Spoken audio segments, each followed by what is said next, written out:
This is Ashwini Rathi, privileged and delighted to welcome you all to the 6th edition of Orange City Literature Festival, organized by SGR Foundation and powered by Raisoni Education. We also are happy to have our heritage partner LIC for this association. And I would also like to acknowledge the presence of the chairman, Sri Sunilji Raisoni, in the hall. Since the dawn of civilization, humans have gazed at the stars with awe and curiosity, seeking patterns, meanings, and guidance.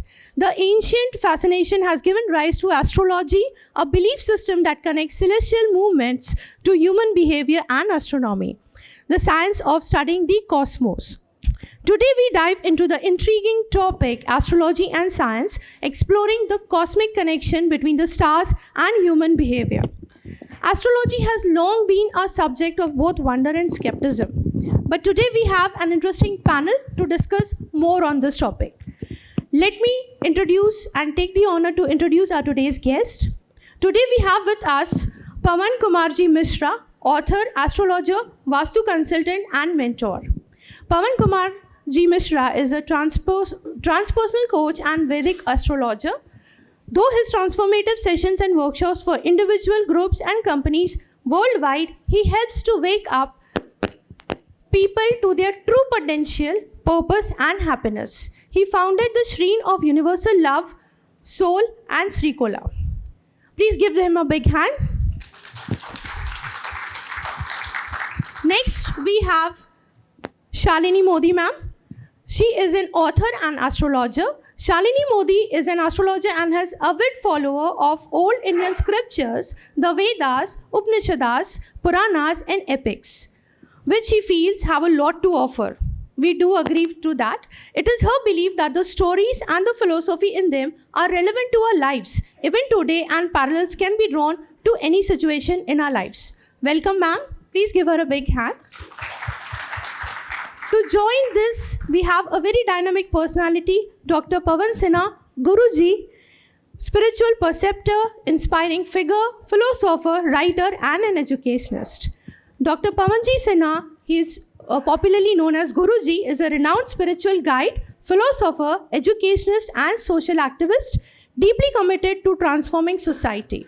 Founder of Pawan Chintan Dhara Ashram and Youth Awakening Mission, he focuses on holistic youth development, promoting physical, mental, and spiritual well-being. A vocal advocate for the National Education Policy 2020 and the Indian Knowledge System, he emphasizes meditation, functional spirituality, and a self-reliant Bharat. Guruji dreams of a spirituality awakened, economically powered India driven by youth who are physically and mentally strong. Welcome, Guruji. Please. And to join and match the energy, we have in conversation with Dr. Chanda Sinha Babu. She is a HR professional and psychologist. She has doctorate degree in HR management and MBA with HR and finance as majors. Her expertise is in crafting strategies to meet business goals, developing and executing HR strategy to support overall business plan. She is also a clinical psychologist and study behavior and brain function of individuals and provide solutions. So let's not wait, give her a big hand. So ladies and gentlemen, without any further ado, let's start with the session exploring the cosmic connection between the stars and human behavior. Over to you. Thank you. Hello, everyone. So I'll just explain the flow of the session because it's a panel discussion. We will have questions for each individual panelist, and then we will open the house for questions to our panelist, right? So, क्योंकि आज का हमारा topic है cosmic, the stars and about human behaviour, तो मेरा पहला सवाल आपसे रहेगा गुरुजी कि ये जो सेलेस्टियल बॉडीज़ है, हमारे प्लैनेट्स हैं, ये इतने सैकड़ों लाइट ईयर्स दूर है, तो ये हमारे बिहेवियर पे किस तरीके से अफेक्ट करते हैं, अच्छा बुरा, और क्या हमें ये चीज़ माननी चाहिए, नहीं माननी चाहिए, क्योंकि काफ़ी लोगों के मन में ये सवाल आएगा पहले. डेफिनेटली माननी चाहिए. और ये एक सब्जेक्ट है और ये वैसे ही एक सब्जेक्ट है जैसे बाकी साइंसेस. देखिए, हम लोग स्पेस को अलग अलग यूनिट्स के रूप में लेते हैं. जैसे अर्थ एक यूनिट हो गई, अर्थ के आयनोस्फीयर एक यूनिट हो गई, जुपिटर एक अलग यूनिट हो गया। लेकिन मैं यहाँ पर आपसे कहना चाहूँगा कि हमको कहीं इसी को एक यूनिट मानना चाहिए। पूरी स्पेस को, पूरे कॉस्मिक रीजन को हमें एक यूनिट मानना चाहिए। वहाँ ग्रेविटेशनल पुल है और जो चीज़ों को अफेक्ट करता है, एस्ट्रोलॉजी जो है उसको रीड करती है। जो प्लैनेट्स हैं वो प्लैनेट्स क्रिएट कुछ नहीं करते, वो इंडिकेट करते हैं। क्या इंडिकेट करते हैं? कि हमारे कर्म कैसे हैं और हमने कर्मों से क्या अर्न किया, क्या लूज किया, और उनको हम जब स्टडी करते हैं एक यूनिट की तरह से। जैसे यहाँ पर हम एक यूनिट हैं, हमारी यूनिट का एक नीचे ऑफिस है, ठीक इसी तरीके से पूरा स्पेस एक यूनिट की तरह से काम करता है। और अब फिज़िक्स में इस पर बहुत काम भी हो रहा है, एस्ट्रोफिज़िक्स में ख़ास तौर से, कि कुछ ग्रेविटेशनल पुल्स हैं। अब मैं इसको, हम लोग तो बहुत लंबे समय से कहते ही रहे एस्ट्रोलॉजिस्ट, तो ग्रेविटेशनल पुल्स हैं। तो ये सारी चीज़ें एक दूसरे से जुड़ी हुई हैं और इसके माध्यम से हम बहुत सारी चीज़ों को जान सकते हैं। एक चीज़ मैं और इसमें कहना चाहूँगा कि हमारा जीनोम होता है, उसमें कुछ एक ब्लैंक स्पेसेस होती हैं। ये जो ब्लैंक स्पेसेस हैं ये टेरेस्ट्रियल इफेक्ट्स हैं जिस पर ह्यूमन कंट्रोल नहीं है, तो उसको भी हमें काउंट करना चाहिए अपनी लाइफ में। बहुत सारी चीज़ें से सब लोगों को 1 ग्राम चीनी एक सी नहीं लगती, किसी को 2 ग्राम चीनी चाहिए होती है, किसी को शुगरलेसनेस चाहिए होती है। तो ठीक इसी तरीके से वो जो ब्लैंक स्पेसेस हैं हमारे जीनोम में, वो हम पर इफेक्ट करते हैं और उसको एक्स्ट्रा टेरेस्ट्रियल इम्पैक्ट्स बोला जाता है, और वो भी इसी स्पेस से जुड़े हुए हैं। तो सूर्य का ताप बढ़ेगा तो धरती पर भी असर पड़ेगा, धरती के इंसानों पर भी पड़ेगा। सूर्य का ताप कम होगा, जो 88 साल में लगभग होता है, तो भी धरती के लोगों पर उसका असर पड़ेगा। मून का इम्पैक्ट, मून में कोई भी चेंज है तो वहाँ भी पड़ेगा, यहाँ भी पड़ेगा।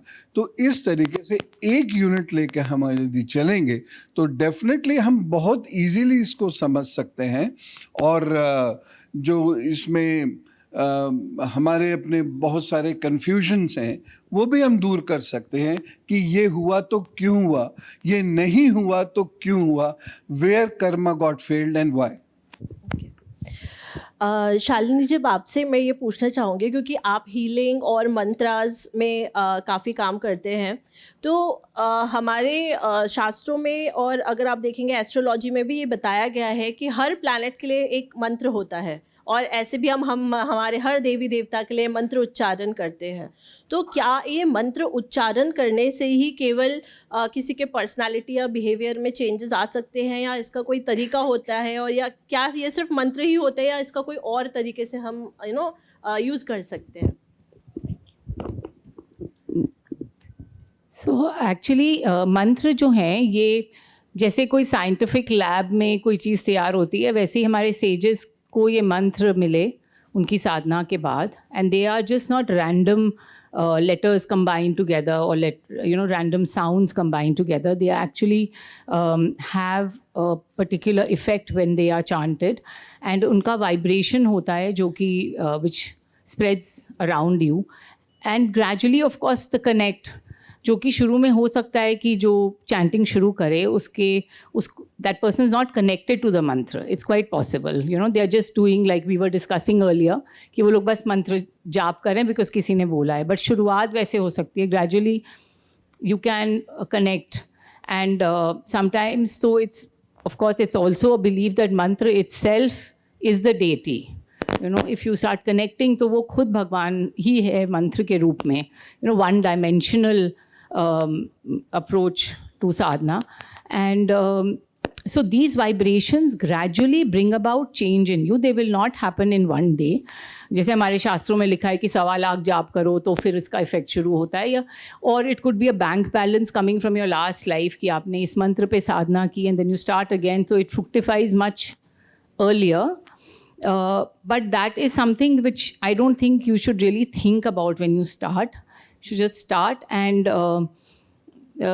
gradually, definitely अंदर में आपके it definitely those sound vibrations bring about a change. So जैसे मंत्र जाप causes a positive sound vibration, and जैसे हम किसी को गुस्सा करते हैं तो that's a negative sound vibration. It's actually just about sound vibrations, I think. Okay, thank you. Mishra ji, अब आपसे सवाल रहेगा, आप वैदिक एस्ट्रोलॉजी करते हैं, हम ले पर्सन के लिए एस्ट्रोलॉजी और वैदिक एस्ट्रोलॉजी का हमें शायद इतना डिफरेंस ना पता हो, और आप वास्तु भी करते हैं, तो वास्तु पे भी इफेक्ट हमारे प्लैनेट्स का पड़ता है, और हम एक घर में रहते हैं, जैसे सर ने कहा कि एक यूनिट होता है और हमें पूरी चीज़ को एक यूनिट जैसा लेना चाहिए। तो क्या ये वास्तु के ऊपर जो प्लैनेट्स का इफेक्ट होता है उसका इफेक्ट घर वालों के बिहेवियर पे पड़ता है?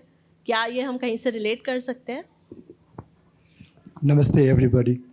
सबसे पहले ये जो आपका प्रश्न है वो बहुत सारे प्रश्न एक साथ उसके अंदर हैं, और सबसे पहले उससे भी पहले हम गुरुजी आपसे बहुत क्षमा चाहते हैं, क्योंकि जो आपने बात कही हम उससे कुछ उल्टी बात करने वाले हैं, क्षमा चाहते हैं।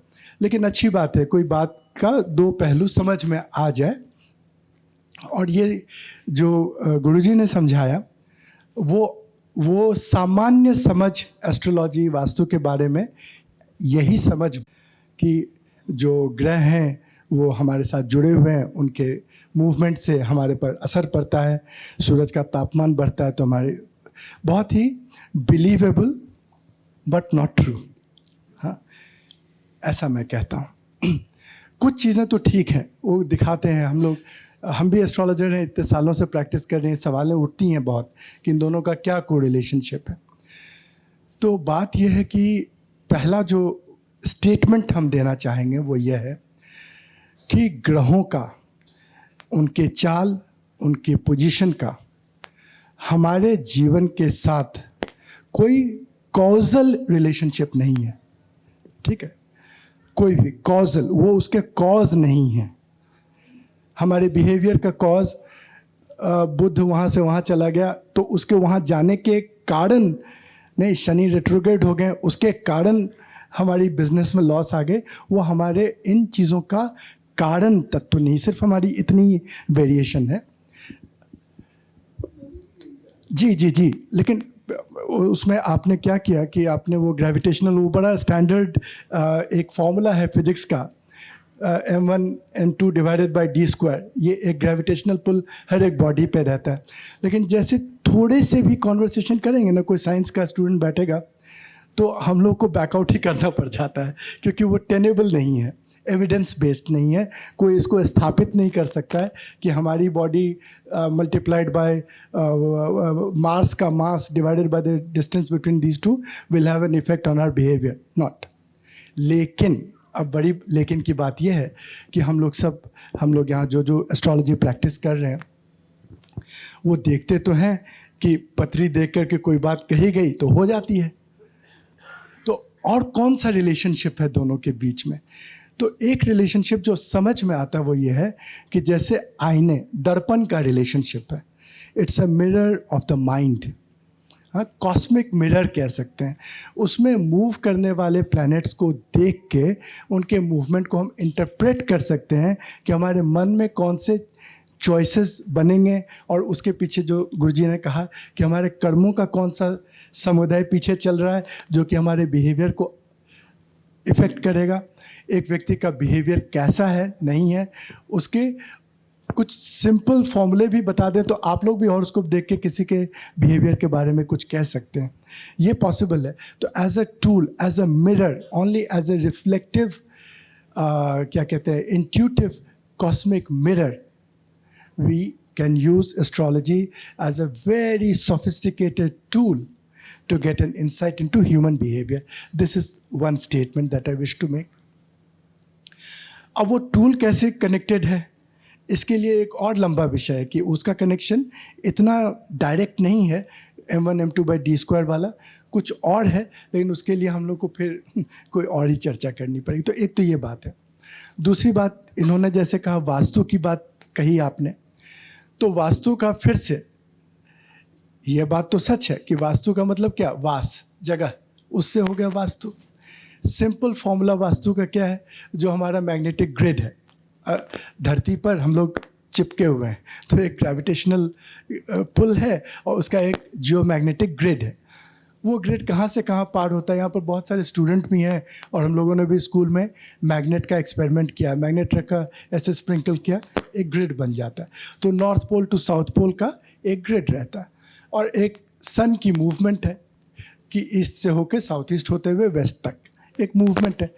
ये जो दोनों तत्व हैं या दोनों फील्ड्स हैं, उसमें हम अपने घर को कैसे ओरिएंट कर लें, बस इतनी सी बात है। तो कहेंगे तो इससे कैसे इतना बड़ा असर पड़ सकता है, ये कौन सी बात हुई? तो ये बात इतनी बड़ी है कि चिड़िया भी अपना घोंसला वास्तु के हिसाब से बनाते हैं। चिड़िया वो भी उसका फेस करेंगे ईस्ट के तरफ, नॉर्थ के तरफ, या जहाँ से हवा आती नहीं आती, सोच समझ के बनाते हैं। ऐसे नहीं कि पेड़ मिला तो उस पर लटका दिया घोंसला, ऐसे नहीं करते। तो हम लोग लेकिन क्या करते हैं कि हम लोग चूँकि डायरेक्शनल सेंस, हमारा जो धरती के साथ जो ट्यूनिंग है वो चूँकि बिगड़ गया है, इसलिए हम लोग जैसे मर्जी वैसे सोचते हैं, ज़मीन है जिस तरह से कन्वीनियंट है वैसे बना लो। लेकिन प्रैक्टिसिंग वास्तुविद होने के नाते से हम कह सकते हैं कि उसकी ओरिएंटेशन अगर ठीक कर दी जाती है मैग्नेटिक ग्रिड के साथ, तो हमने लोगों के घरों में बहुत बहुत प्रभाव देखा। आपने भी तो गुरुदेव देखा ही होगा, वास्तु के करेक्शंस और वास्तु के हिसाब से अगर रहते हैं तो। अब इन्होंने कहा बिहेवियर के बाद, इसमें सिर्फ एक एग्जाम्पल ही दे सकते हैं कि जैसे मान लीजिए किसी के नॉर्थ ईस्ट में बेडरूम है फॉर एग्जांपल, हाँ, तो नॉर्थ है, जो अर्थ का जो नॉर्थ फ्लक्स है वो वहीं पे पहले हिट कर रहा है, और ईस्ट है सबसे ज़्यादा एनर्जी से भरा हुआ जगह है नॉर्थ ईस्ट। अब उसमें अगर कोई घर का स्वामी सोए, अलाउड कहते हैं नहीं सोना चाहिए वहाँ पे, बच्चे सो सकते हैं। घर का कोई बड़ा बुजुर्ग, कोई बड़ा जो घर चला रहा मास्टर, वो उसमें सोएगा तो उसको नींद की कमी आएगी, और नींद की कमी होने के कारण फिर उसके बिहेवियर में चिड़चिड़ापन एट्सेट्रा हो सकता है। थैंक यू मिश्रा जी। गुरुजी, अब मैं आपसे ये पूछूंगी कि जैसे हमारे जो ग्रह हैं, हम कहते हैं कि मान लीजिए किसी केस में मंगल है या कोई एक पर्टिकुलर राशि में अगर पैदा होता है तो उनमें पॉजिटिव और नेगेटिव बिहेवियरल आ जाता है, मतलब वो ग्रह का या वो जिस तिथि में पैदा होता है उस चीज़ का। तो हम सिर्फ देख के, अगर किसी को अपनी कुंडली नहीं पता हो तो क्या हम किसी को देख के बता सकते हैं कि ये किस ग्रह के वजह से हो रहा है, और उसकी क्या हम रेमेडीज़ दे सकते हैं, बेसिक रेमेडीज़? जैसे बच्चों में आजकल होता है, कई बच्चे चिड़चिड़े होते हैं, हाइपर एक्टिव होते हैं, कई बच्चे कॉन्सेंट्रेट नहीं कर पाते हैं, या इवन कई बड़ों में भी हम देखते हैं कई तरीके के बिहेवियरल इश्यूज़ हो जाते हैं, एंगर इश्यूज़ हैं। तो क्या इसकी कोई रेमेडी हमें एस्ट्रोलॉजी में मिलती है, या क्या हम कुछ कर सकते हैं उन सब चीज़ों के लिए? बिल्कुल कर सकते हैं, और एस्ट्रोलॉजी में एक बड़ी इंटरेस्टिंग इसकी विधा है, और फेस कट को देखकर, चाल को देखकर, आवाज़ को सुनकर हम ये कंक्लूड कर सकते हैं कि प्रॉब्लम कहाँ है, अच्छे पॉइंट्स कहाँ हैं। फॉर एग्ज़ाम्पल, मैं ऐसे ही बात कर रहा हूँ, और specially for girls, to girls I am talking. अगर उनके आगे से बाल कम होते चले जा रहे हैं, फोरहेड बड़ा होता चला जा रहा है जब बर्थ हुई थी तब और अब में, तो इसका मतलब मंगल ख़राब है, मैरिड लाइफ में दिक्कत आएगी, या तो नहीं होगी या तो प्रॉब्लम आएगी, इश्यूज आएंगे, और किसी भी कारण से वो इश्यूज आ सकते हैं, एंड नंबर्स ऑफ रीजंस में भी देयर। दूसरी चीज़, अगर किसी का फोरहेड बहुत छोटा है किसी भी कारण से, तो उसको अपने जीवन में स्ट्रगल करना पड़ेगा, even for a smaller objects. अगर मून की तरह फेस है तो ऐसा व्यक्ति इमोशनल होगा ही होगा। अब देखिए कि कुछ ट्रेंड्स जो हैं वो वर्ल्ड वाइड होते हैं, प्लैनेट्स का उस पर सीधा असर पड़ता है। आजकल इस साइड में जो हम एशियन कंट्रीज ले रहे हैं, इस साइड में प्लैनेट्स का जो इम्पैक्ट है, और ये अभी 2.5 साल रहेगा, इस इम्पैक्ट की वजह से गुस्सा बढ़ेगा, छोटी छोटी बातों पे इरिटेशंस बढ़ेंगे, एंग्जाइटी बढ़ेगी, पैसा होने के बाद भी और ज़्यादा के चक्कर में वो लोग उस पैसे को एंजॉय नहीं कर पाएंगे जिस पैसे के लिए वो काम कर रहे थे, और फिर बीमारियों का शिकार हो जाएंगे। ये पूरा इस पार्ट ऑफ द ग्लोब में ये चीज़ आपको मिलेगी। फिर धीरे धीरे ये शिफ्ट होगी टुवर्ड्स वेस्ट, और इस तरीके से ये पूरा जो समय है ये घूमेगा। इस वक्त में कॉन्फिडेंस लेवल कम होगा, इसलिए इंटरेक्शन भी बहुत कम होंगे। हम मशीन के साथ इंटरेक्शन ज़्यादा करेंगे और बेहतर कर पाएंगे, क्योंकि जो यहाँ जो हमको सन अवेलेबल है, वो जो सन है वो अभी यहाँ हमको उतनी वीरता, उतना शौर्य, उतनी गर्मी वो नहीं दे रहा। मैं ये एनवायरनमेंट वाली हीट की बात नहीं कर रहा हूँ, वो तो बढ़ी रही है, लेकिन एक मैं उसकी बात कर रहा हूँ जो कुछ वहाँ है वो कुछ यहाँ है। हमारे विष्णु पुराण भी कहता है, ये तो पिंडे तत् ब्रह्मांड। तो जैसा ये पिंड है वैसा ही ब्रह्मांड है, नॉट एग्जैक्टली, मतलब डिस्पोजिशन दोनों का सेम है, तो वो इम्पैक्ट बढ़ेगा। जैसे आजकल जो सन और सैटर्न और मार्स का जो मूवमेंट अभी चलेगा, 2.5 साल और चलेगा, ये लोगों के एसिड और गैसेटिक लेवल्स को बहुत बढ़ाएगा। उससे क्या होगा, हाथ पैरों में दर्द की परेशानियां बढ़ेंगी ही बढ़ेंगी, लगभग हर घर में होंगी। आप बहुत योग आदि करते हैं तो बचे रहें, या कोई और रीज़न हो, नहीं तो वो परेशानियां बढ़ेंगी। स्टिफनेस ऑफ मसल्स बढ़ेगा ही, और लिवर से रिलेटेड प्रॉब्लम्स भी बढ़ेंगी, जैसे फैटी लिवर्स। तो ये मैं उस कॉस्मिक जोन की बात कर रहा हूँ। और बहुत इजीली एक चीज़ और आप इसमें नोट कीजिए, चश्मा बहुत कम उम्र में लगेगा, पहले नहीं लगता था। 2.5 साल बाद फिर हमारी आंखें बेहतर होनी शुरू होंगी। जो नए बच्चे आएंगे उनकी आंखें बेहतर होनी शुरू होंगी धीरे धीरे, और इरिटेशन लेवल भी कम होगा, थोड़ा हैप्पीनेस इंडेक्स में भी हम लोग बेहतर परफॉर्म कर पाएंगे। हम अपने जो फिनेंसेस हैं उनको एंजॉय कर पाएंगे। लेकिन अभी 2.5 साल तो स्थिति ख़राब रहेगी, ये इम्पैक्ट है। और मैं कहता हूँ आप अपनी ज़िंदगी में देख लीजिए इन सब चीज़ों को, ये आपको मिलेगा ही मिलेगा। जुपिटर है फॉर एग्ज़ाम्पल, यदि आपका जो चेस्ट रीजन है या बेली रीजन है ये बहुत ज़्यादा बढ़ रहा है, तो हो सकता है आप अच्छे स्कॉलर हों, लेकिन आपको लिवर की प्रॉब्लम देगा। ये एक ख़राब जुपिटर है। वो जो कर्व होगा आपके बैकबोन का, वो नीचे एल पार्ट में जाके ऐसे हो जाएगा। आप बच ही नहीं सकते प्रॉब्लम से। और ये सारी प्रॉब्लम आपको कहीं ना कहीं घर गृहस्थी में भी दुख दिक्कत देंगी, रिलेशनशिप में भी दुख दिक्कतें देंगी। जी धन्यवाद। शालिनी जी आप बताइए, जैसे हम कहते हैं कि चंद्र जो है ये हमारे इमोशंस पे असर डालता है। हम कहते हैं कि when high tide low tide भी जो होता है, जैसे गुरुजी ने भी कहा कि प्लैनेट का असर तो धरती पे भी होता है, तो ये इमोशनल वेलबींग भी एक एस्पेक्ट होता है ह्यूमन बिहेवियर का। तो क्या कहीं मंत्र या कुछ हीलिंग टेक्निक्स ऐसे होती है कि हम अपने इमोशनल वेलबींग के ऊपर कुछ कर पाए, या इमोशनल वेलबींग हमारा अच्छा रहे? क्योंकि बच्चों में आजकल जैसे आप देखोगे, या बड़ों में भी छोटी छोटी बातों में स्ट्रेस है, डिप्रेशन, एंजाइटी के इश्यूज काफ़ी बढ़ गए हैं आजकल। तो क्या कोई रेमेडी इस पे हो सकती है? Definitely, again, coming back to mantra, is it not audible? It's okay. एक मिनट दे दीजिए, मैं चेक करवा।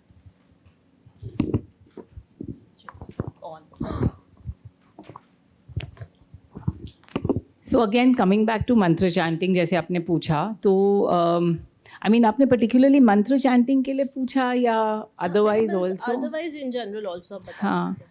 So basically, of course, mantras, if chanted, all of them have some effect on you, like I earlier mentioned. And agar you're going through a period of mental stress and you've been chanting a mantra for long, then definitely that will help in tiding over it in a better way. आपका attitude better रहेगा. Even कोई भी तरह की साधना, पूजा, जो भी आप long time के लिए कर रहे हैं. And even if you start fresh, I feel. Another thing which I've always seen is कि as an astrologer अगर कोई remedy मांगता है, like I was telling you earlier, और आप कोई कहानी उनको सुनाएं पुराण से या हमारी mythology से और फिर उनको उससे connected मंत्र या कुछ दें, तो it's just very effective because they can connect to the mantra faster. So I feel it's always good to give them a backstory which helps them connect. And sadhana definitely has wonderful, experiences, and also I think it's better than resorting to alcohol or other measures. Yeah, even I feel medicine. People take to drugs, people, young children. So if they're introduced to spirituality at an earlier age, if they're taught how to live life, even introduction to, say, Bhagavad Gita as kids, even if you remove the God portion from it, even the way it teaches you how to live. I think all of this combined together, our spirituality has a lot in different ways, and whatever resonates with whoever. And so it's basically a way of, like, some people will say कि अरे मेरे को बहुत stress है तो मैं smoke कर लेता हूँ. So it's like, अगर मुझे बहुत stress है चलिए मैं पूजा कर लेती हूँ. It's like a alternate that you're offering, I feel. That's what I always tell my children. Fine, thank you. Mishra ji, मेरे ख्याल से यहाँ जितने लोग बैठे हैं, कुंडली का किसी को पता हो ना हो, ग्रह का, पर सभी को डर लगता है राहु केतु. ये हमने नाम काफ़ी सुना है कि राहु से ये हो जाता है, केतु से ये हो जाता है. पेरेंट्स भी आते हैं कि अरे राहु भारी है, अभी जो भी योग चल रहा है. तो अगर हम राहु केतु की बात करें एज अ प्लैनेट, क्योंकि दे आर शैडो प्लैनेट्स, तो क्या इसका इम्पैक्ट बिहेवियर पे पड़ता है? और दूसरा आपसे मैं ये पूछूंगी कि अगर हाँ नहीं, तो अगर हमें किसी की स्पिरिचुअलिटी बढ़ानी है तो कौन से ग्रह का स्ट्रांग होना ज़रूरी है? क्योंकि जैसे गुरु कहते हैं कि प्लैनेट्स के गुरु हैं, मतलब सारे देवों के गुरु हैं, तो क्या वो स्ट्रांग होने से हमारे अंदर स्पिरिचुअलिटी बढ़ती है? देखिए क्या हो जा रहा है, हमको बार बार माफ़ी ही मांगनी पड़ रही है, क्योंकि जो सवाल है ना, हम लोग इतने कंडीशनड हो गए हैं, और जब हम बात करते तो हम बात ही ऐसे करते जैसे कोई ऊपर से चला रहा है और हम चल रहे हैं. तो राहु केतु को कुछ कर दें तो उससे स्पिरिचुअलिटी ठीक हो जाएगी, कोई और ग्रह को ठीक कर लें तो स्पिरिचुअल बन जाएंगे, है ना. ये जो क्वेश्चन है that begs to be reconsidered. हाँ, लेकिन let us try to understand. Rahu Ketu सबसे पहले तो एग्जिस्ट ही नहीं करते हैं, तो उनका इम्पैक्ट ही क्या होगा, है ना, है ही नहीं. हैं क्या फिर वो, व्हाट इज़ राहु केतु? तो दो नोड हैं. एक मून का एलिप्टिकल है, सन का एलिप्टिकल है, दो जगह कटते हैं, वो 180 डिग्री पे रहते हैं. मैथमेटिकल पॉइंट्स हैं, मैथमेटिकल पॉइंट्स. तो जो चीज़ एग्जिस्ट नहीं कर रहा है उसका क्या असर आएगा? कुछ नहीं असर आएगा. हम लोग उसको इस्टेब्लिश नहीं कर सकते. लेकिन जब हॉरोस्कोप देखते हैं तो उस आईने में राहु केतु कहाँ दिख रहे हैं, तो उसका हम लोग इंटरप्रिटेशन दे सकते हैं, है ना. तो अगर मान लीजिए चंद्रमा जो है वो राहु के आसपास है, अब यहाँ पर फिर आपकी दृष्टि पड़ी हुई है तो कहीं गलती हो जाए तो सुधार दीजिएगा, कि चंद्रमा राहु के साथ हैं फॉर एग्जांपल, या राहु के सामने आमने पड़ गए हैं, दृष्टि पड़ रही है, साथ हैं उसके नक्षत्र में. राहु का मतलब हो गया illusion, confusion, delusion, suspicion, questions, ऐसा राहु का है. अब चंद्रमा राहु एक साथ हो जाएंगे तो ऐसे आदमी का बिहेवियरली एक सस्पिशियस माइंड रहेगा. वो ट्रस्ट डेफिसिट जिसको हम लोग कहते हैं, किसी को जल्दी से विश्वास नहीं कर सकता है, या विश्वास करके भी धोखा ही खाएगा, इसलिए बाद में फिर विश्वास ही नहीं करेगा. ऐसा उसका डिस्पोजिशन होगा. तो अब क्वेश्चन आ गया कि राहु केतु में से क्या करें तो स्पिरिचुअलिटी ग्रह को स्ट्रॉन्ग करें तो स्ट्रॉन्ग करेंगे तो स्पिरिचुअलिटी बढ़ेगी. थ्योरेटिकल जो क्लासिकल एस्ट्रोलॉजी है तो उसको केतु को स्ट्रांग करेंगे तो स्पिरिचुअलिटी बढ़ेगी कैसे? केतु डिविसिव प्लैनेट है, कैंची, चाकू, छुरा, तलवार, ठीक है। तो स्पिरिचुअलिटी का मतलब क्या हुआ? स्पिरिचुअलिटी का एक सेंस में स्पिरिचुअलिटी का मतलब हुआ कि जो हमारा करंट रियलिटी है, इसके साथ जो हम चिपके पड़े हैं, इसके साथ जो हमारी आइडेंटिफिकेशन हो गई है, उसको सर्जिकली हम, भाई कोई ऐसा आदमी सिनेमा देख रहा हो, बिल्कुल जाके स्क्रीन से चिपक जाए, इन द सेंस मेंटली कि मैं ही उसमें हूँ, रो रहा हूँ, हंस रहा हूँ, तो रिलैक्स करो, पेप्सी पियो, तुम देखो वो धर्मेंद्र नहीं पिट रहा है तुम। तो वह जो काटने का वो जो एक्सट्रिकेट करने का जो एनर्जी है, उसको हम केतु कहते हैं। तो ऐसा कहेंगे कि केतु को बढ़ा दिया जाए, या केतु के various positions spiritually predisposed high spiritual individuals को दिखाएगा। 12वें घर का केतु हो जाए, 9वें में हो जाए केतु, ऐसे लोग दिखेंगे कि ये लोग थोड़े से, इनका, क्योंकि ये उजड़े दिमाग के होंगे, ये चिपकाऊ नहीं इनका दिमाग होगा। और राहु चिपकाऊ प्लैनेट है, केतु हटाऊ प्लैनेट है। तो स्पिरिचुअलिटी के हिसाब से वो अगर सवाल पूछेंगे तो वो हो गया जी। और कौन से ग्रह का क्या करें? स्पिरिचुअलिटी का ग्रहों से, फिर से हम रिपीट करेंगे इस बात को, बार बार दिमाग में रखना है। स्पिरिचुअलिटी का आपके स्वयं के जगने से लेना देना है। पॉजिटिव इफेक्ट आपकी डेस्टिनी का कौन है? आपके कर्म, वो है उसके cause. The choices you make, the choices you make lead to consequences that take place, the consequences become the destiny. So the choices you make is out of free will. Destiny, you have to go through it, you have to experience it. Very broadly saying, these are all qualitative statements. तो spirituality के लिए ग्रहों को ढूंढने की ज़रूरत बिल्कुल नहीं है। हाँ, अगर स्पिरिचुअल रास्ते पे आ चुके हैं and you want more defined guidance in that, yes, गुरु जी के पास आइए, वो आपको बताएंगे वह कौन से ग्रह के हिसाब से कौन आपके इष्ट होने चाहिए। अगर आपको पहले से ही नहीं पता है, कौन सा स्टोन डालें ताकि आपको और आपको 9वें भाव का आपको ज़्यादा प्रभाव मिले, बृहस्पति का इत्यादि का, या आप कौन से मंत्र, कौन सी साधना, कौन से इष्ट करें, वो फिर आपको एक क्वालिफाइड एस्ट्रोलॉजर ओब्लिक गुरु डैश गुरु बता सकते हैं कि आपको कौन सा रास्ता लेना है। ऐसा। Okay, thank you. मेरा ये लास्ट आप लोगों से एक सवाल रहेगा, क्विक क्वेश्चन, जस्ट लोगों के अंडरस्टैंडिंग के लिए। आजकल हम देखते हैं बहुत सारे, क्योंकि जैसे गुरुजी ने भी कहा कि हम टेक से काफ़ी फेमिलियर हो जाएंगे, तो कई सारे आजकल ऐप्स आ गए हैं जहाँ आप देखोगे कि हज़ारों के 100 की तादाद में ज्योतिष, एस्ट्रोलॉजर, वैदिक एस्ट्रोलॉजर, अलग अलग टैरो कार्ड, न्यूमरोलॉजिस्ट और भी पता नहीं क्या क्या है। 1 रुपये मिनट, 5 रुपये मिनट, 10 रुपये मिनट में कोर्सेज होते हैं, 2 दिन 99 रुपीज़ में आप एस्ट्रोलॉजर बन जाओ। तो बच्चे ये सोचते होंगे या फैमिली वाले भी सोचते होंगे अरे कम में हमें मिल जा रहा है। तो ये जो ट्रस्ट फैक्टर है, आई नो कि astrology you need a very deep study, तो ये कौन से रेड फ्लैग्स होते हैं कि लोग अगर किसी एस्ट्रोलॉजर या किसी भी पर्सन से ऐसे अप्रोच करे तो क्या क्या चीज़ें क्विकली हमें मतलब माइंड में रखना चाहिए? Because money is one factor for sure, क्योंकि कई सारे लोग लैक्स भी चार्ज करते हैं। I mean I would not name, but ex numerologist says कि आपका अगर नाम ठीक करना है तो मुझे 1.25 लाख रुपए चाहिए, तो वो भी सबके लिए पॉसिबल नहीं है, तो वो 49.99 का रेमेडी ढूंढने जाते हैं। तो आप रेड फ्लैग्स क्या है वो बता दीजिए, and then will open the house for questions. गुरुजी आपसे शुरू करते हैं। देखिए, ऐसा पॉसिबल ही नहीं। ये कैसे पॉसिबल है कि पहले दिन स्कूल में एडमिशन लेते ही हम मास्टर्स हो जाएं? ये पॉसिबल नहीं है कि 5th क्लास में जाके हम PhD लिखने लगे। तो उसके लिए एक लंबा एक्सपीरियंस चाहिए। बहुत सारी चीज़ें आती हैं एस्ट्रोलॉजी जब हम पढ़ते हैं, या मंत्र विज्ञान हम जब पढ़ते हैं, या हम जब वास्तु पढ़ते हैं, तो बहुत सारी इंटरकेसीज आती हैं। उन सबको समझते समझते कई साल निकल जाते हैं।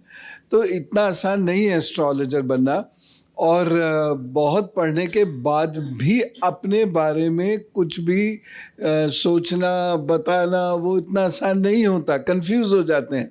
जैसे एक बार्बर अपने बाल नहीं काट सकता अच्छे से, वो गंजा हो जाएगा लेकिन अच्छे से बाल नहीं काट सकेगा। तो एक एस्ट्रोलॉजर बनने के लिए एक लंबा एक्सपीरियंस चाहिए, और दूसरा ये रीजनिंग बेस्ड साइंस है। ये ऐसा नहीं हम कुछ भी बोल दें लीला हो गई, ऐसा वाला नहीं है। ये रीजनिंग बेस्ड साइंस है और उसकी रीजनिंग डेवलप करने में बहुत वक्त लगेगा। तो मैं आप सब लोगों को ये रिक्वेस्ट करना चाहूँगा और बाकियों को भी आप ये रिक्वेस्ट करें कि there is no shortcut to become an astrologer.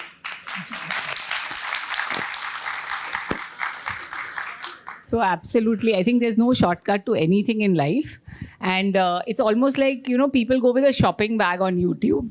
कि चलो इसका अच्छा लगा तो इसका सुन लेते हैं, उसका अच्छा लगा तो उसका.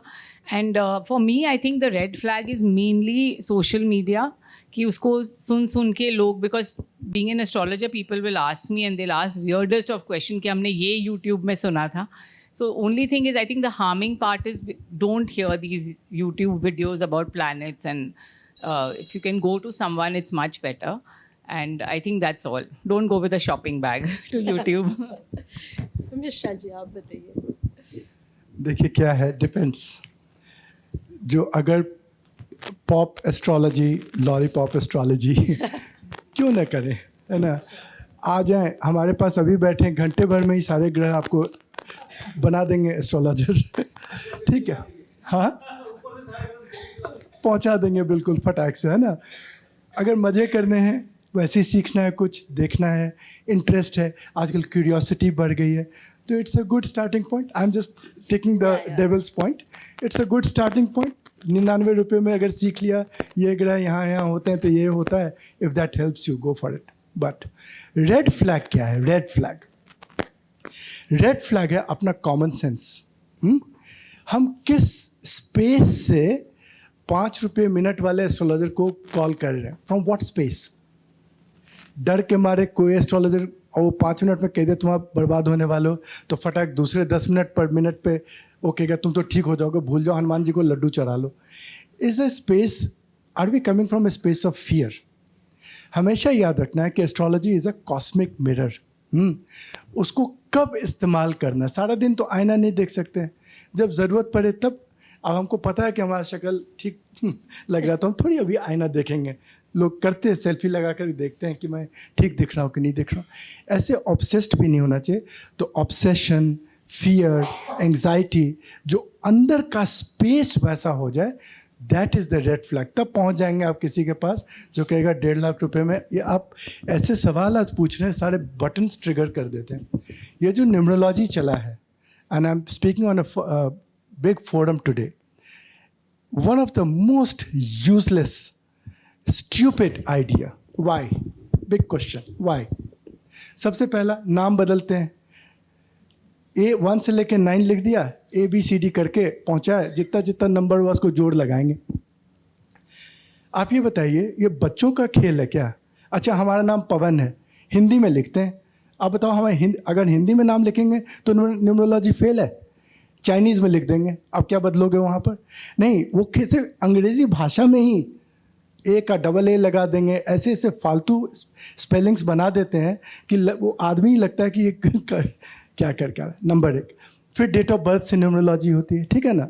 डेट ऑफ बर्थ हो गया सो एंड सो डेट 1964, ठीक है. ये 1964 आया कहाँ से काउंट करते 1964 आया? तो ईसा मसीह को क्रूस पर टांग दिया, वहाँ से गिनती करते आगे. Random event. हम कहेंगे जो हमारे शाका संवत हुआ हम वहाँ से काउंट करेंगे, कोई हिजरा से काउंट करेगा, सारे न्यूमरोलॉजी बदल जाएगा. तो एक विधा है, हमारे गुरुदेव ने मुझे कहा लिखने के लिए, आज 10 साल से ज़्यादा हो गया हमने लिखा नहीं है, फिर याद आ गया. वैदिक फोनेटिक न्यूमरोलॉजी वो करेक्ट है, लेकिन वो कोई कर नहीं रहा है. फोनेटिक न्यूमरोलॉजी, जो साउंड है, फोनीम्स हैं, जो बीजाक्षर है, उसके नंबर हैं, वो चेंज नहीं होंगे, चाइनीज़ में भी नहीं चेंज होंगे. और जो तिथियों के हिसाब से हम गणित लगाएंगे वो भी चेंज नहीं होगा, क्योंकि कुत्ता पैदा हो, सुअर पैदा हो, इंसान पैदा हो, तिथि तो तिथि है. मुसलमान हो, ईसाई हो, जब भी पैदा हो वो 1, 2, 3 से करके 14 पहुँचेगा ही पहुँचेगा, है ना. तो उसके कॉम्बिनेशन से वो यूज़ कर सकते हैं. लेकिन ऐसे हड़बड़ा करके कि ये न्यूमरोलॉजिस्ट है, मेरा नाम बदल के भाग्य बदल देंगे, it arises out of a space of fear and lack of common sense. Be ready to be pleased then. Thank you Mishra ji. So quick couple of questions. आपका क्वेश्चन क्रिस्प होना चाहिए. Just ask the question, don't give summary और anything. आपका अगर कोई question है तो आप पूछ सकते हैं.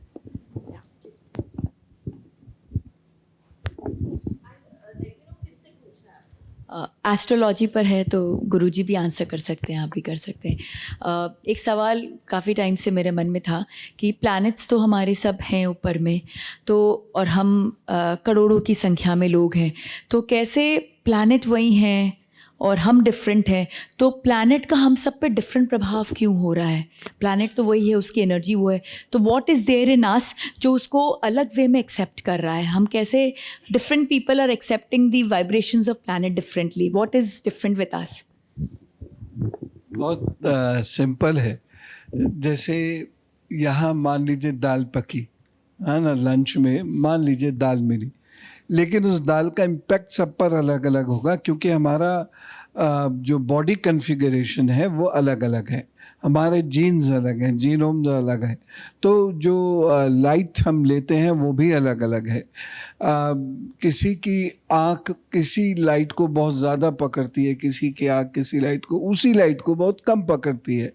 तो हमारा जो जेनेटिक इम्पैक्ट है वो कुछ चीज़ें बहुत ज़्यादा रिसीव करेगा, कुछ चीज़ें बहुत कम रिसीव करेगा. सेम आपके बगल में भी कोई खड़ा होगा तो उसका वो रिसेप्शन डिफरेंट होगा. एक बात. दूसरी चीज़, हमारे कर्म, हम अपने कर्मों से बनते हैं. लोगों को लगता है हम सिर्फ भाग्य से बनते हैं, ऐसा नहीं है. भाग्य सपोर्ट करते हैं, भाग्य के सपोर्ट के बिना अच्छा कर्म भी नहीं होगा, कर्म भी रिजल्ट ओरिएंटेड नहीं होगा. लेकिन फिर भी मैं कहूँगा कि हमारे हाथ में कर्म है, जैसे श्री कृष्ण श्री अर्जुन को कहते हैं, तो हम वही कर सकते हैं, रिजल्ट हमारे हाथ में है नहीं. तो हम जो कर्म करते हैं या जो करके आए हैं उसके अनुसार भी बहुत सारी चीज़ें होती हैं, और वही चीज़ हम कुछ और तरीके से रिसीव करते हैं, दूसरा कुछ और तरीके से रिसीव करता है. अरहर की दाल किसी की एसिडिटी बढ़ा देती है, किसी का प्रोटीन बढ़ा के शरीर में दर्द कर देती है, किसी को कुछ नुकसान नहीं देती, उसके लिए बहुत फ़ायदा होता है. तो इस तरीके से हमारे कर्म, हमारा बॉडी कॉन्स्टिट्यूशन, हमारे जीन्स, ये सारा डिफरेंस क्रिएट करते हैं. I have a question for Ms. Shalini Modi.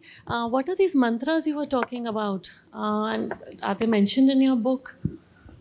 So the mantras are, my first book has a mention of mantras, but not the current one. But there's so many mantras that you have to actually connect with someone to really, know. But anything specific you want to know, then, yeah, because, but are you already doing any kind of practice earlier? So then you'll have to connect with someone, to kind of start your journey. It could be something as simple as Om Namah Shivaya, but whatever resonates with you, because mantra भी मैंने देखा है कि किसी को कुछ पसंद आता है, किसी को कुछ, और deities भी, भगवान भी, किसी को भगवती पसंद है, किसी को भगवान. So it's really something that you connect with, but there's a vast... My research is on mantra healing in Psycho-Oncology World Congress. How cancer can be cured by chanting Bhaktambar mantras. That's amazing. So That's amazing. can it be? Is it possible? I'm sure it is. I have no disbelief in, the power of mantra. Yeah. Okay, thank you. नमस्कार. सारे लोगों ने बताया कि मंत्र पढ़ लो, stone पहन लो, ये पोथी पढ़ लो, ये मंदिर चले जाओ, ये कर लो, वो कर लो, पर कभी भी किसी प्लेटफॉर्म से ये नहीं बताया गया कि संकल्प शक्ति हमारी कैसी बढ़ाई जाए. जो हजारों साल से हमारे शिवाजी महाराज से लेकर तो माननीय प्रधानमंत्री मोदी जी ने जो संकल्प शक्ति बढ़ाई और जो आज भारत को नया रूप दिया, इस बारे में कोई क्यों नहीं बताता, जो हमारे सबकॉन्शियस माइंड से संबंधित है.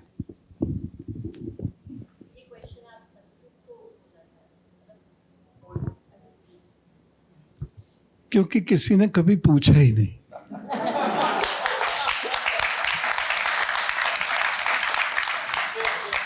हम तीनों का ही ये एक्सपीरियंस रहा होगा पैसे, नौकरी, बच्चे, बच्चों के बच्चे, बच्चों के बच्चों के पैसे, विदेश, कोई बिहेवियरल इश्यूज की तरफ बात ही नहीं करता कि प्रॉब्लम क्या हो सकती है, हेल्थ की प्रॉब्लम क्या हो सकती है, इसीलिए कोई इस पर चर्चा नहीं करता। जानते सब है, हम में से किसी से भी आप पूछेंगे आपको तुरंत बता देंगे और रीजंस भी बता देंगे। और जो और चीज़ें हैं जो किसी भी व्यक्ति के अंदर वैल्यू एडिशन करती हैं वो सब पता है हमें। एस्ट्रोलॉजी तो मतलब ऑटोप्सी कर देती है लिविंग ऑब्जेक्ट्स की भी, तो पता सब होता है लेकिन कोई पूछता नहीं आपकी तरह से। आप जैसे लोग अगर पूछें तो एस्ट्रोलॉजी को एक डायरेक्शन ही नया मिल जाए।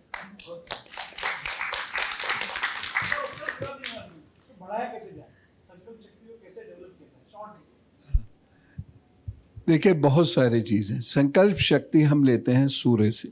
अगर हम सूर्य के सामने 20 मिनट बैठें, विटामिन डी यदि किसी व्यक्ति के अंदर भरपूर है तो उसकी संकल्प शक्ति अच्छी होगी। हीमोग्लोबिन अगर अच्छा है तो उसकी संकल्प शक्ति अच्छी होगी। सूर्य के सामने 20 मिनट बैठें। और दूसरी चीज़ ये है, ओम घृणी सूर्याय नमः का हम जप कर सकते हैं, आदित्य हृदय स्तोत्र का पाठ कर सकते हैं। लेकिन जपने के जो नियम होते हैं उसके तहत, केवल ऐसे ही चलते फिरते नहीं, तो बहुत सीरियसली उसको कर सकते हैं, जो मैडम मोदी यहाँ बता भी सकती हैं।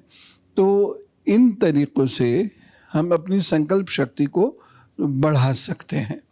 और दूसरा एक बहुत इम्पोर्टेंट चीज़ आती है स्टोरी, कहानी सुनना। जैसे पुराण लिखने के पीछे कुछ एक रीजंस रहे होंगे, उसमें से एक रीज़न है कहानी, कि हम उसको समझें और हम भी उसकी तरह डिटरमिन होकर, जैसे शिवाजी का आपने जिक्र किया, एक वो कहानी अगर बच्चों को नरेट की जाए, श्री राम की वो कहानी जो श्री राम बनाती है नरेट की जाए, श्री कृष्ण की वो कहानी जो श्री कृष्ण बनाती है वो नरेट की जाए, जो आजकल बहुत पॉपुलर है, मैं उसकी बात नहीं कर रहा, वो अगर नरेट की जाए तो संकल्प शक्ति देखिए कितनी तेज़ी से बढ़ेगी हमारी।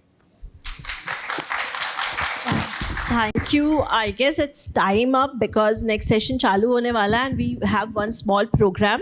So I will request Chairman Sir, Shri Sunil Raisoni ji and Madam Raisoni also to please come on the stage. Shalini Modi ma'am का एक book यहाँ launch कर रहे हैं हम. So let us see what this book has and let's do the inauguration for the book. Ma'am, Shobha ma'am, please. Shobha ma'am, please आइए. Sir. Ma'am.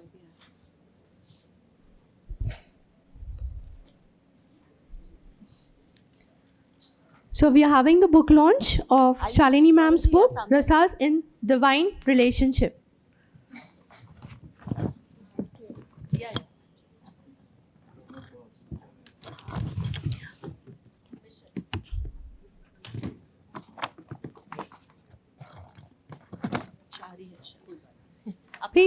Please applaud that we are having this event.